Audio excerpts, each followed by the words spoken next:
रहीम अस्सलाम वालेकुम। आज हम फर्स्ट ईयर बायोलॉजी में से चैप्टर नंबर फर्स्ट का टॉपिक ब्रांचेस ऑफ बायोलॉजी, जो रिमेनिंग ब्रांचेस रह गई थी हमारी, हम वो स्टडी करेंगे। कुछ ब्रांचेस थी बायोलॉजी की जो हमने लास्ट लेक्चर में स्टडी कर चुके हैं, जो उससे नेक्स्ट हैं आज के लेक्चर में हम वो स्टडी करेंगे। नेक्स्ट जो हमारे पास ब्रांच है that is molecular biology. Molecular biology, study of living organisms at molecular level. Molecular level के ऊपर लिविंग ऑर्गेनिजम्स की स्टडी को हम क्या कहते हैं? मॉलिक्यूलर बायोलॉजी कहते हैं। मॉलिक्यूलर, अगर हम इसमें एग्जांपल देखें, सेल मेम्ब्रेन की अगर हम स्ट्रक्चर को स्टडी करेंगे तो हमें पता चलेगा कि सेल मेम्ब्रेन लिपिड्स और प्रोटीन्स मिलकर क्या बना रही हैं? सेल मेम्ब्रेन बना रही हैं।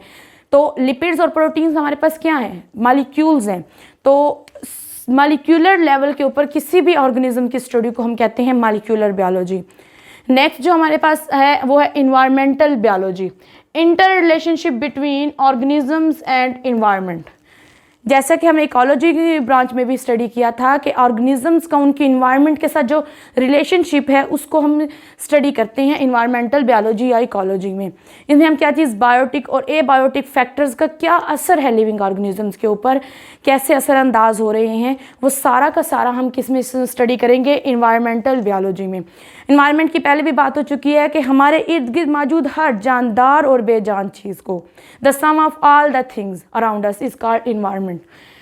नेक्स्ट हमारे पास आ जाता है microbiology. Micro mean small. Micro के लफ्ज़ से ही पता चल रहा है कि जो माइक्रो ऑर्गेनिज्म, छोटे जानदार हैं, उनकी स्टडी को क्या कहेंगे?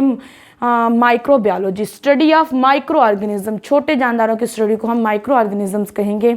इसमें अगर हम एग्जांपल देखें बैक्टीरिया की स्टडी को, या फिर algae bacteria, small algae, amoeba, ये सब हमारे पास माइक्रो ऑर्गेनिजम्स में आ जाते हैं। ऐसे ऑर्गेनिज्म जिनको हम माइक्रोस्कोपिक लेवल पे स्टडी करते हैं, उसकी स्टडी को हम कहते हैं माइक्रो बायोलॉजी। नेक्स्ट हमारे पास है फ्रेश वाटर बायोलॉजी।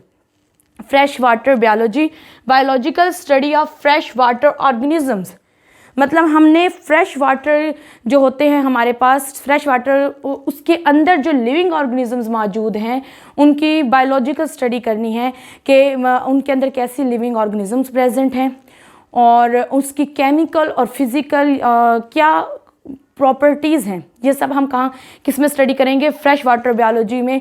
उसकी केमिकल प्रॉपर्टीज़ क्या है, फिज़िकल प्रॉपर्टीज़ क्या है, पीएच क्या है फ्रेश वाटर की, तो उसको हम फ्रेश वाटर बायोलॉजी में स्टडी करेंगे। फ्रेश वाटर हमारे पास ऐसा वाटर जिसमें सॉल्ट कंसनट्रेशन कम हो, जैसे रिवर्स हो जाते हैं, लेक्स, पॉन्ड्स, ये हमारे पास फ्रेश वाटर में आ जाते हैं। नेक्स्ट हमारे पास marine biology, biological study of marine organisms. मतलब सेम फ्रेश वाटर बायोलॉजी के उसमें हम फ्रेश वाटर की biological study of fresh water organisms में, और मैरीन में क्या होगी? Biological study of marine organisms के।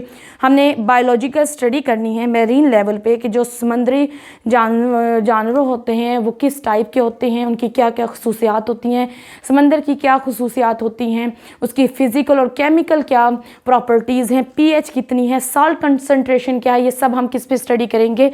मैरीन बायोलॉजी में। हमारे पास है ब्रांच है that is parasitology. Study of parasite is called parasitology. Parasite ऐसे लिविंग ऑर्गेनिजम्स होते हैं जो कि किसी दूसरे लिविंग ऑर्गेनिजम्स से फूड और शेल्टर लेते हैं और इन रिटर्न उन्हें क्या करते हैं? हार्म पहुंचाते हैं। मतलब खुद दूसरे ऑर्गेनिज्म से तो बेनिफिट ले रहे हैं लेकिन इन रिटर्न उन्हें हार्म पहुंचा रहे हैं। ऐसे ऑर्गेनिजम्स को हम पैरासाइट कहते हैं, और जिस ऑर्गेनिजम्स के ऊपर रहते हैं उन्हें होस्ट कहा जाता है। तो ये जो हमारे पास बायोलॉजी की ब्रांच है, इसमें हम पैरासाइट्स को स्टडी करते हैं, उनका मोड ऑफ ट्रांसमिशन के वो कैसे ट्रांसमिट होते हैं एक दूसरे ऑर्गेनिजम्स में, कैसे ट्रांसमिट होते हैं। उसके अलावा उनका जो स्ट्रक्चर होता है, केमिकल और फिजिकल जो स्ट्रक्चर्स होते हैं, प्रॉपर्टीज़ होती हैं, उनको स्टडी किया जाता है, और होस्ट की जो प्रॉपर्टीज़ होती हैं उसको स्टडी किया जाता है। अगर हम इसमें एग्जाम्पल देखें तो हमारे पास एग्जाम्पल आती है प्लाज्मोडियम की। प्लाज्मोडियम हमारे पास क्या है? प्लाज्मोडियम हमारे पास एक पैरासाइट है जो कि मॉस्किटो से ट्रांसमिट होता है ह्यूमन बींग्स में, और उनसे फूड और शेल्टर लेकर इन रिटर्न उन्हें मलेरिया कर देता है। हमारे पास है human biology, study of human beings को हम क्या कहते हैं, ह्यूमन बायोलॉजी। इसमें हम ह्यूमन बींग्स को स्टडी करते हैं फिजियोलॉजिकल और साइकोलॉजिकल बेसिस के ऊपर।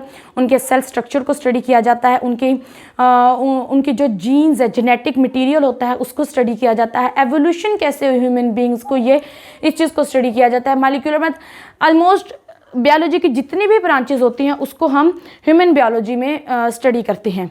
नेक्स्ट जो हमारे पास आ जाता है दैट इज़ सोशल बायोलॉजी, कि लिविंग ऑर्गेनिजम्स का जो सोशल बिहेवियर है, सोशल और कम्युनल बिहेवियर है, उसको हम स्टडी करते हैं।